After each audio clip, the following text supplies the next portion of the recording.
మీరు ఎప్పుడైనా డ్రా అనే వర్డ్ విన్నారా? అంటే దీని అర్థం a game in which no one wins అని. అంటే రెండు జట్లు లేదా వ్యక్తులు గెలవకుండా సమానంగా ముగియడాన్నే డ్రా అనే వర్డ్తో చెప్పొచ్చు. దీనికి ఇంకా వేరే అర్థాలు కూడా ఉన్నాయి. యాజ్ ఎ వెర్బ్గా to make a picture or diagram using pen, pencil etcetera. అంటే ఏదైనా బొమ్మను గీయడం అనమాట. Or to pull or move something towards oneself, అంటే లాగడం. ఇంకోటి ఏంటంటే to attract attention or interest అని, అంటే ఆకర్షించడం అనే అర్థం అనమాట.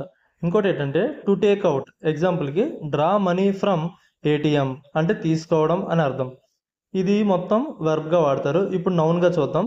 ఏ result in a game where both sides have equal score, అంటే సమపాల ఫలితం.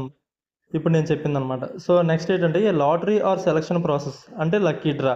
డ్రా అనే వాటికి చాలా అర్థాలు ఉంటాయి, సిచ్యువేషన్ బట్టి మారుతుంటాయి. దీనికి ఎగ్జాంపుల్ చూసుకుంటే the match ended in a draw, అంటే ఆ మ్యాచ్ సమాన ఫలితంతో ముగిసింది అని అర్థం.